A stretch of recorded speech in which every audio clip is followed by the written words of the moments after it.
तो चलिए आगे की तरफ बढ़ते हैं। चलिए कॉपी खोलिए और साथ में लिखने का भी काम आप लोग करते रहिएगा, ठीक है ना। टॉपिक का हेडलाइन आपको देना है सत्ता की साझेदारी, है ना। सत्ता की साझेदारी हमारा टॉपिक है। चलिए टॉपिक का हेडलाइन डालिए आप लोग, सत्ता की साझेदारी। सत्ता की साझेदारी। एक बात समझिए, यहां पर है सत्ता। अच्छा, सत्ता का क्या मतलब होता है? सत्ता का मतलब होता है, सत्ता का अर्थ क्या होता है, पहले ये समझने का प्रयास करते हैं। जैसे हमारे यहाँ सत्ता में अभी कौन है, अगर हम बात करें तो सत्ता में है बीजेपी, है ना। अभी कहते हैं ना आम बोलचाल की भाषा में कि सत्ता में कौन है भैया, बीजेपी है। सत्ता में बीजेपी है तो बीजेपी क्या करती है, बीजेपी सरकार को चला रही है ना। सरकार क्यों चला रही भैया, सरकार क्यों चला रही है, क्योंकि सरकार के पास है शक्ति। सरकार के पास क्या है, शक्ति। तो ध्यान रखिएगा यहां पर सत्ता में सत्ता का मतलब होता है दूसरा, शक्ति, यानी कि शक्ति में साझेदारी। जैसे उदाहरण के तौर पर समझिए कि आप अपने घर में 4 भाई बहन है ना, और आपके बाबूजी जो हैं वो आपके सबसे बड़ी वाली बहन को सारा काम सौंप दिए कि भैया जितना पैसा कमा के लाएंगे हम बड़ी वाली बहन को दे देंगे, उसी का काम होगा घर चलाना। वही डिसाइड करेगी कि घर में आज क्या खाना बनेगा, झाड़ू पोछा बर्तन कौन करेगा, जो है वो साफ सफाई का काम कौन करेगा, मार्केट से सब्जी लेकर के कौन आएगा, कौन सी सब्जी लेकर के आएगा। ये मान लीजिए एक बहन को सौंप दिया गया। आप लोग मान लीजिए 4 बहनें हैं, तो बाकी 3 बहन को ये बुरा लगेगा कि नहीं लगेगा, लगेगा ना। इसीलिए जब तीनों बहनों को बुरा लगेगा कि एक ही बहन के पास सारा शक्ति हो गया, उसको दूर करने के लिए, और वो घर फिर ठीक से नहीं चल पाएगा, इसलिए दूर करने के लिए शक्ति की या सत्ता की जो साझेदारी है उसमें सबका आना जरूरी है। तब आप देखते हैं ना कि हर एक घर में जाइएगा तो एक बहन का काम है खाना बनाना, एक बहन का काम है सब्जी काटना, एक बहन जो है झाड़ू पोछा बर्तन कर दी, एक बहन जो है मार्केट का सारा काम कर दी। यानी कि सभी लोग मिलकर करके जैसे घर के अंदर आपका साथ में काम करते हैं, उसी प्रकार हमारा देश भी एक बहुत बड़ा घर है और इसमें सभी की हमें साझेदारी चाहिए। अब है कि सत्ता आखिर है क्या, तो पॉलिटिकल साइंस कहता है कि शक्ति को जब वैधता प्राप्त होती है, शक्ति को जब वैधता प्राप्त होती है तो यह सत्ता कहलाती है। जैसे शक्ति कहाँ है भैया, सरकार के पास, और सरकार को हमने क्या दिया है, वैधता दिया है। वैधता कैसे दिया है, वैधता दिया है हमने वोट देकर करके। हम सब ने वोट देकर करके क्या किया है, बीजेपी की सरकार बनाई है, तो बीजेपी जो है वो सरकार के अंदर है। यानी कि शक्ति को जब वैधता प्रदान की जाती है तो सत्ता हासिल हो जाती है। सत्ता का मतलब समझ में आया। अब बात है इसमें साझेदारी का। साझेदारी का मतलब क्या होता है तो सब कोई जानते हैं, पार्टनरशिप, या कह लीजिए कि हर कोई उसमें जो है वो आपका क्या कहते हैं, हर कोई उसमें जो है वो सम्मिलित होगा, ठीक है ना।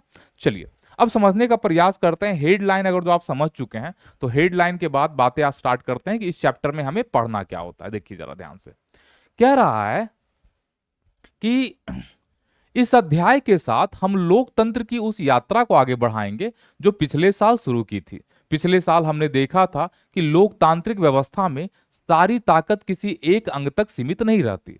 जब हम लोकतांत्रिक व्यवस्था की बात करते हैं तो लोकतांत्रिक का मतलब होता है लोगों के द्वारा बनाया गया तंत्र। लोग का मतलब क्या होता है, लोग, और तंत्र का मतलब क्या होता है, सिस्टम, यानी कि शासन। तो लोकतांत्रिक व्यवस्था जो हमारे देश में चलती है उसमें शक्ति किसी एक हाथ में केंद्रित नहीं होती। जैसे हमारे यहाँ शक्ति विधायिका, कार्यपालिका और न्यायपालिका में जो है वो विस्तृत की गई है, ठीक है ना।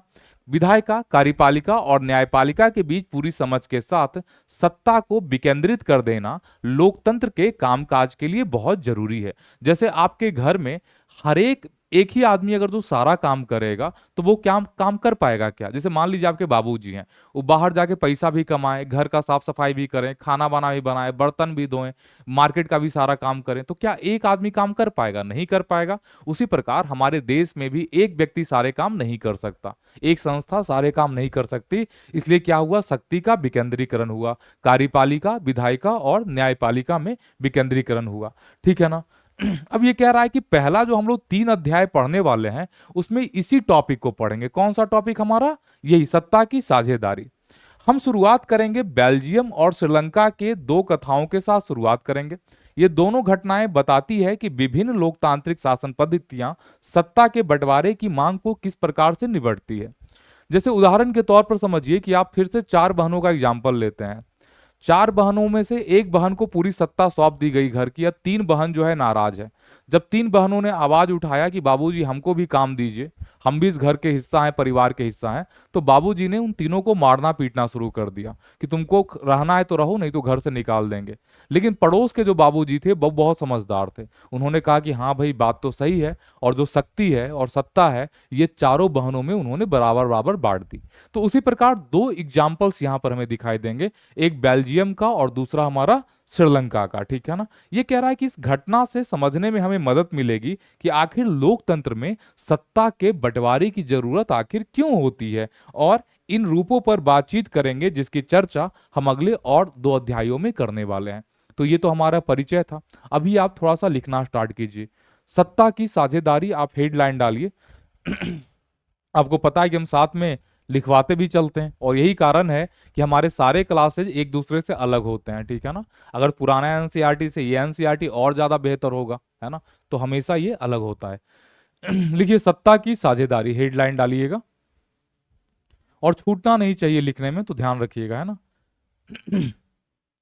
लिखिए सत्ता को, लिखिए नहीं, सत्ता की साझेदारी में लिखिएगा, है ना, सत्ता की साझेदारी हेडलाइन, उसमें लिखिएगा जब शक्ति को वैधता प्राप्त होती है, जब शक्ति को वैधता प्राप्त होती है तो वह सत्ता कहलाती है। जब शक्ति को वैधता प्राप्त होती है तो वह शक्ति कहलाती है। जब शक्ति को वैधता प्राप्त होती है, जब शक्ति को वैधता प्राप्त होती है तो वह सत्ता कहलाती है, सत्ता कहलाती है। ये वाला फिगर नीचे में बना दीजिएगा ऐसे, ठीक है ना।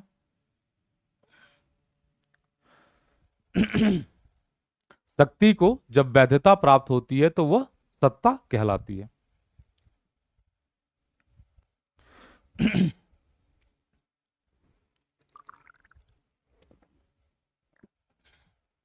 लोकतांत्रिक शासन में, आगे लिखिएगा पैराग्राफ चेंज कर करके, लोकतांत्रिक शासन में लोकतांत्रिक शासन में लोकतांत्रिक शासन में लोकतांत्रिक शासन में सारी ताकत किसी एक अंग तक सीमित नहीं रहती। लोकतंत्र में सारी ताकत किसी एक अंग तक सीमित नहीं रहती। लोकतंत्र में सारी ताकत किसी एक अंग तक सीमित नहीं रहती, किसी एक अंग तक सीमित नहीं रहती। किसी एक अंग तक सीमित नहीं रहती।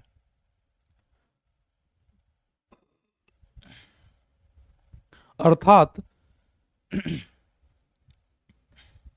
अर्थात सत्ता का विकेंद्रीकरण लोकतंत्र के कामकाज के लिए, सत्ता का विकेंद्रीकरण लोकतंत्र के कामकाज के लिए अत्यंत आवश्यक है।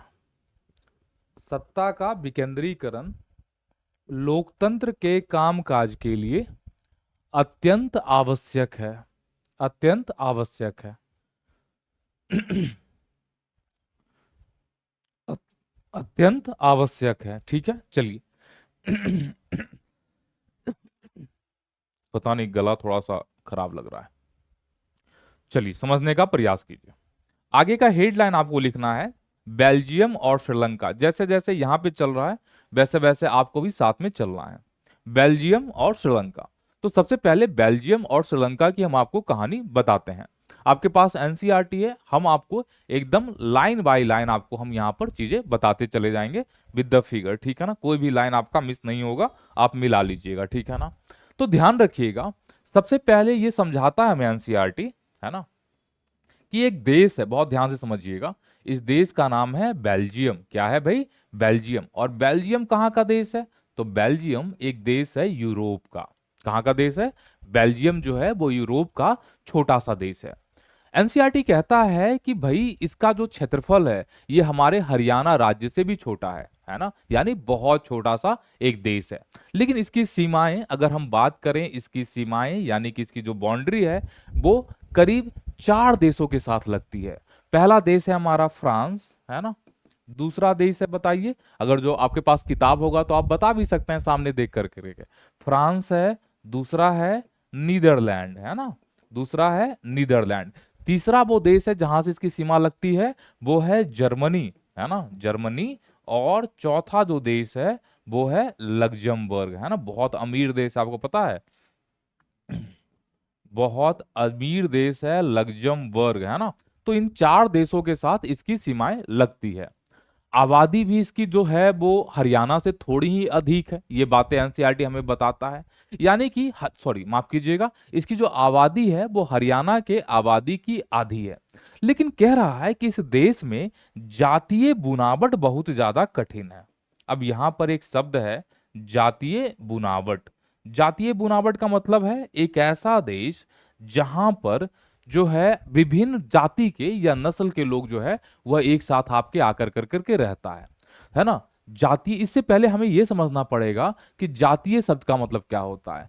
जाति एक ऐसा सामाजिक विभाजन है जिसमें हर समूह अपनी अपनी संस्कृति को अलग मानता है और संस्कृति से जो है अपनी पहचान को बनाता है, ठीक है ना, इसको जातीय समूह कहते हैं। जातीय समूह के सदस्य हमेशा ये मानते हैं कि उनकी जो उत्पत्ति है वो एक पूर्वज के साथ हुई, एक पूर्वज से हुई है, ठीक है ना। तो समझिए इस बात को क्या कह रहा है। जातीय बुनावट कठिन है, तो जातीय का मतलब क्या हो गया। जातीय में लोगों का ऐसा विश्वास है, बड़ा ध्यान से समझिएगा, लोगों का विश्वास है कि उनकी संस्कृति, ध्यान दीजिएगा, कि उनकी संस्कृति अलग है, उनकी संस्कृति अलग है ना। और यही जो संस्कृति है ये इनकी पहचान हो गई। साथ ही साथ ये लोग ये भी मानते हैं कि भैया इनकी संस्कृति तो अलग है ही है, इसके अलावा इनके पूर्वज भी आपके एक समान है, ठीक है ना। दूसरी बड़ी बात यह है कि जातीय बुनावट क्या है, एक सामाजिक विभाजन है। सामाजिक विभाजन का मतलब, जैसे भारत में आप रहते हैं तो ये तो बहुत बेहतर एग्जाम्पल आप देख सकते हैं। जैसे भारत के अंदर अलग अलग जाति के लोग, आपने गांव में देखा होगा कि वो अलग अलग रहते हैं, सबका अलग अलग बस्ती बना हुआ है, और उनकी जो पहचान है आपस में जो मिलना जुलना होता है वो जाति के आधार पर ही होता है। इसी को जातीय बुनावट कहते हैं। जैसे भारत में तो ये बहुत ज्यादा डिफिकल्ट है, बहुत ज्यादा कॉम्प्लेक्स भी है। तो इसी प्रकार का यहां भी हमें बेल्जियम में जातीय बुनावट दिखाई देता है। अब समस्या क्या है भैया, इस जातीय बुनावट को लेकर करके समस्या क्या आती है। देखिए, कहता है कि देश का जो कुल 59% आबादी है, बड़ा ध्यान से समझिएगा, देश का जो ये 59% आबादी है ये डच भाषा बोलने वाले लोगों की है। कितना प्रतिशत, 59%।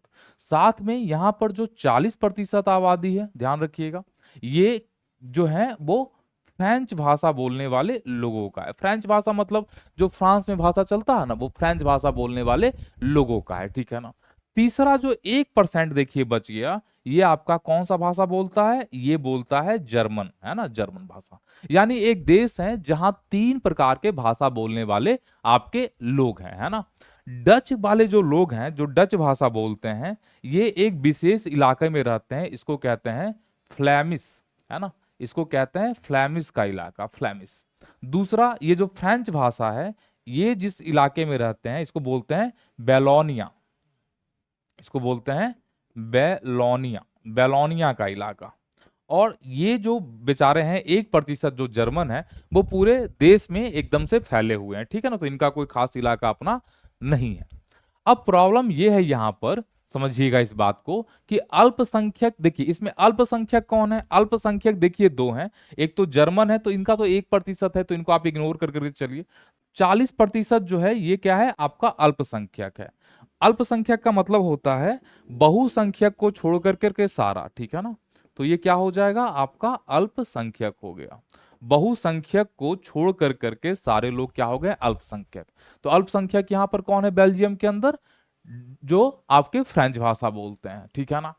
अब दिक्कत यह है कि इसकी राजधानी जो है वो है ब्रुसेल्स, है ना। इसकी राजधानी कहाँ है, ध्यान से समझिएगा, राजधानी इसकी जो है वो है ब्रुसेल्स। ब्रुसेल्स बेल्जियम की राजधानी है। पूरे देश में 59% लोग फ्लेमिश रहते हैं, फ्रेंच भाषी 40%, 1% जर्मनी, पूरे देश का अगर हम बात करें। लेकिन जब हम बात इसकी राजधानी की करते हैं, ब्रुसेल्स की करते हैं, तो यहां पर 80% जो आबादी है वह फ्रेंच भाषी लोगों की है। और यहाँ पर जो 20% आबादी है वह डच भाषी लोगों की है। यानी कि राजधानी में संतुलन जो है पूरी तरीके से गड़बड़ है। डच भाषा बोलने वाले लोग वैसे तो बहुसंख्यक हैं, लेकिन जब हम बात करते हैं राजधानी के अंदर तो उनकी संख्या बहुत कम हो जा रही है। ठीक है, तो अब आप कहिएगा कि सर इससे दिक्कत क्या हो रहा है, समस्या क्या हो रही है, ठीक है ना। देखिए, डच भाषी लोगों का ये कहना है, जरा ध्यान से समझिएगा, डच भाषा बोलने वाले लोगों का कहना है कि इनकी तुलना में फ्रेंच भाषा बोलने वाले लोग ज्यादा समृद्धशाली हैं, है ना। ज्यादा क्या है भैया, तो ज्यादा समृद्धशाली। समृद्धशाली का मतलब कि रुपया पैसा इनके पास उनके हिसाब से ज्यादा है। अल्पसंख्यक जो फ्रेंच है वो लोग तुलनात्मक रूप से समृद्ध और ताकतवर हमेशा यहाँ रहे। बहुत बाद में जाकर कर करके आर्थिक विकास और जो शिक्षा होती है वह डच भाषी लोगों के तक पहुंचा, और इसी बात को लेकर करके डच भाषा बोलने वाले लोगों में नाराजगी है। उन्हें लगता है कि वहां की जो सरकार है वो उनके ऊपर ज्यादा ध्यान नहीं देती। तो 1950 से 1960 के दशक में फ्रेंच और डच भाषा बोलने वाले लोगों के बीच में तनाव बढ़ने लगा। इनको जैसे मान लीजिए कि आपके बाबूजी, आप दो बहनें हैं और आपके बाबूजी एक बहन को बहुत माने, है ना, और आपको जो है इग्नोर कर दें, तो आपकी लड़ाई आपके बहन से ही हो जाएगी ना। मतलब आप ईर्ष्या की नजर से अपनी बहन को देखिएगा। ठीक उसी प्रकार यहां भी मामला था, जहां पर डच भाषा बोलने वाले लोग ईर्ष्या की नजर से फ्रेंच भाषी लोगों को बोलते थे, मतलब देखते थे। और साथ ही साथ समस्या ये था कि 1950 और 60 के दशक में, ध्यान रखिएगा, 1950 और 1960 के दशक में ये तनाव जो है बहुत ज्यादा बढ़ते चला गया, है ना। बहुत ज्यादा तनाव दोनों में बढ़ते चला गया। जब भी देशों में जब तनाव बढ़ेगा तो इसका मतलब ये होगा कि देश को टूटने की अब नौबत आ जाएगी, है ना। अब इसी स्थिति को संभालने के लिए बेल्जियम कौन से कदम लेता है, यही हमें पढ़ना है ना। इन दोनों समुदायों के टकराव का सबसे तीखा रूप, एनसीईआरटी कहता है, ब्रुसेल्स में हमें देखने को मिलता है। यह एक विशेष प्रकार की समस्या भी थी ब्रुसेल्स में। डच बोलने वाले लोग संख्या के हिसाब से अपेक्षाकृत ज्यादा थे, लेकिन धर्म, धन और जो हमारा समृद्धि होता है, इस मामलों में बेचारे वो बहुत कमजोर होते थे, है ना। दोनों जो है वो कमजोर हो गए। चलिए लिखिए, 2-3 लाइन लिखिए, जितना भी चीजें पढ़ाया हमने 2-3 लाइन में आपको हम लिखवा देते हैं। देखिए, हम जो पढ़ा रहे हैं तो आप ध्यान रखिएगा, एक एक पॉइंट हम आपको line by line he cover कर रहे हैं। हम आपको इसका एग्जाम्पल दे देते हैं।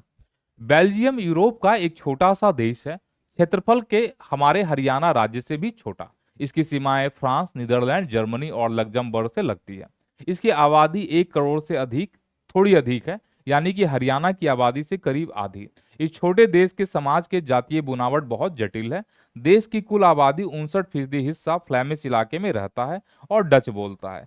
शेष 40% हिस्सा बेलोनिया क्षेत्र में रहते हैं और फ्रेंच बोलते हैं। शेष 1% लोग जर्मन बोलते हैं। राजधानी ब्रुसेल्स के 80% लोग फ्रेंच बोलते हैं और 20% ये। तो जो भी है, हमने आपको बेसिकली इसमें एक ऐसा फुल स्टॉप और कॉमा नहीं है जो हम आपको पढ़ाते वक्त छोड़ते हैं, ठीक है ना। इस बात को ध्यान दीजिएगा, ठीक है। तो एक एक पॉइंट आपको दिखेगा, हम जो बोलते हैं, हम जो पढ़ाते हैं उसमें, है ना। देखिए आगे क्या कह रहा है कि अल्पसंख्यक फ्रेंच भाषी लोग तुलनात्मक रूप से ज्यादा समृद्ध और ताकतवर रहे हैं। बहुत बाद में जाकर के आर्थिक विकास, शिक्षा का लाभ पाने वाले डच भाषी को इस स्थिति से नाराजगी थी। इसके चलते 50 और 60 के दशक में फ्रेंच और, देखिए अब बताइए कौन सा पॉइंट हमने छोड़ा यहाँ पर। तो ये करेक्टली एकदम कॉमा फुल स्टॉप के साथ हम आपको यहाँ पे पढ़ाते हुए चले जाएंगे, ठीक है ना। है ना, डच बोलने वाले लोगों के तनाव बढ़ने लगा। इन दोनों समुदायों के टकराव का सबसे तीखा रूप ब्रुसेल्स में देखा, है ना। तो ये सारी चीजें हम आपको कवर करते हैं, ठीक है ना। चलिए अब थोड़ा सा नोट्स में अपने लिखिएगा। लिखिए, बेल्जियम यूरोप का एक छोटा सा देश है। बेल्जियम यूरोप का एक छोटा सा देश है, लिखिए, बेल्जियम यूरोप का एक छोटा सा देश है जिसकी राजधानी ब्रुसेल्स है। जिसकी राजधानी ब्रुसेल्स है। बेल्जियम यूरोप का एक छोटा सा देश है जिसकी राजधानी ब्रुसेल्स है। यह हमारे हरियाणा से भी छोटा है। आगे लिखिएगा, यह हमारे हरियाणा से भी छोटा है। यह हमारे हरियाणा से भी छोटा है। यह हमारे हरियाणा से भी छोटा है। हमारे हरियाणा से भी छोटा है। और इसकी आबादी हरियाणा से आधी, और इसकी आबादी हरियाणा से आधी, हरियाणा से आधी, इसकी आबादी हरियाणा से आधी। Paragraph change. इस देश की जातीय बुनावट बहुत जटिल है। इस देश की जातीय बुनावट बहुत जटिल है। इस देश की जातीय बुनावट बहुत जटिल है, बहुत जटिल है। इस देश की जातीय बुनावट बहुत जटिल है, बहुत जटिल है। जातीय बुनावट को अंडरलाइन कीजिएगा, जातीय बुनावट को अंडरलाइन कीजिए और नीचे लिखिए नोट, एनओटी नोट, और नीचे लिखिए note, NOT note. Note, note में लिखिए, नोट में लिखिएगा, जाति ऐसा सामाजिक विभाजन है। नोट में लिखिएगा, जाति ऐसा सामाजिक विभाजन है, जाति ऐसा सामाजिक विभाजन है, जाति ऐसा सामाजिक विभाजन है जिसमें हर समूह, जिसमें हर समूह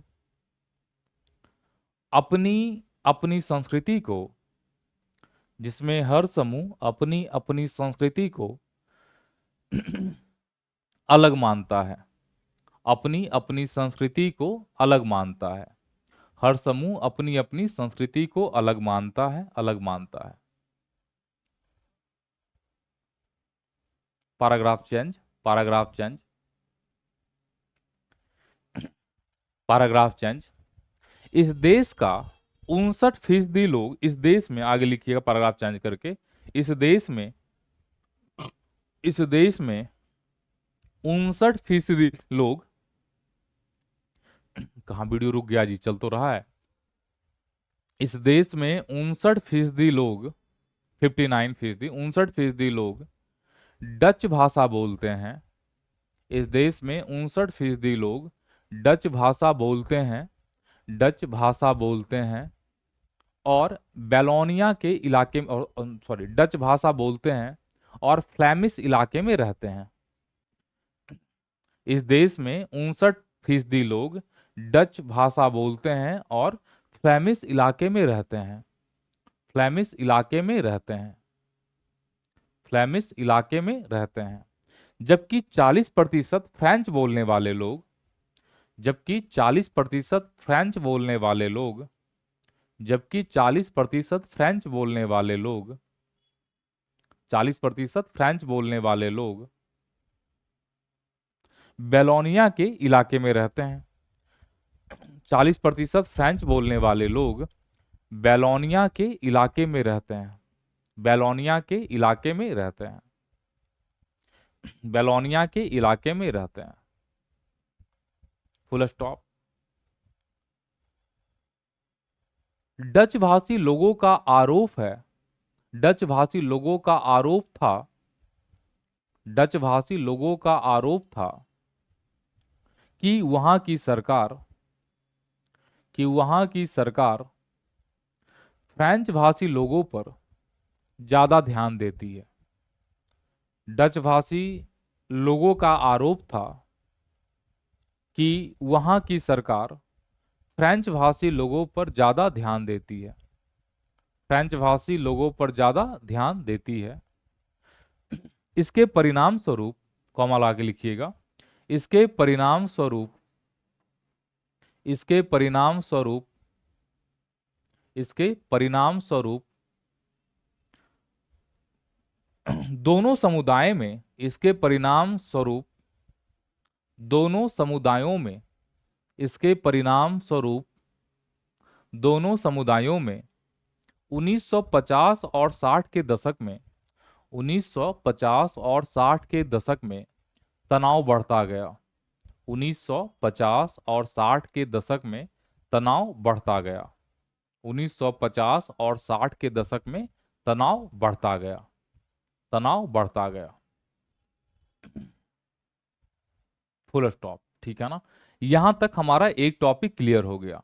अब जो दूसरा टॉपिक हम लोग कल पढ़ेंगे इसके अंदर वो है श्रीलंका वाला, ताकि दोनों को समानांतर यानी कि पैरेलल तरीके से समस्याओं को देख सकें। तो आज हमने बेल्जियम की समस्या देखी, कल हम लोग देखेंगे तम या आपका जो है श्रीलंका की समस्या। साथ ही याद रखिएगा कि जैसे जैसे इस हमें हम पढ़ते चले जाएंगे, जैसे मान लीजिए कि क्लास 10th में हम पढ़ रहे हैं और क्लास 10th का जब एक चैप्टर हमारा कंप्लीट हो जाएगा ना, जैसे पहला चैप्टर कंप्लीट हो गया, तो आपका एमसीक्यू वाला सवाल करवाया जाएगा इस चैप्टर से। और ये कहां पर करवाया जाएगा, ये आपके एमसीक्यू का बैच है 99 रुपीज का, ठीक है ना, उसके अंदर करवाया जाएगा आपका। तो जैसे जैसे यहाँ पे क्लास चलेगा वैसे वैसे एमसीक्यू वही क्लास भी वहां पे चलना लगेगा, ठीक है ना। तो जैसे ये पहला टॉपिक खत्म होगा तो हमारा एमसीक्यू का क्लास भी वहां पर स्टार्ट हो जाएगा, ठीक है ना।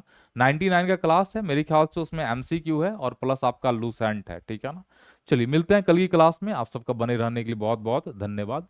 आई होप कि कल जो है आपको हम टास्क दे करके जा रहे हैं कि आपको पढ़ करके क्या आना है और अच्छे से, ताकि दिमाग में चीजें एकदम फिट हो जाए, है ना। आगे हम पढ़ेंगे इसका श्रीलंका वाला। तो श्रीलंका की कहानी जो है वो आप पढ़ के आइएगा, कहां तक पढ़ के आइएगा बता देते हैं, देखिए है ना, यहां से आगे जाइएगा, ये पहला जो चैप्टर है दूसरा है ना, यहां तक पढ़ करके आइएगा। श्रीलंका में बहुसंख्यकवाद, ये वाला जो देख रहा है ना ये श्रीलंका में बहुसंख्यकवाद, ये जो टॉपिक है पूरा पढ़ करके आप आइएगा। मिलते हैं कल की क्लास में, चलिए।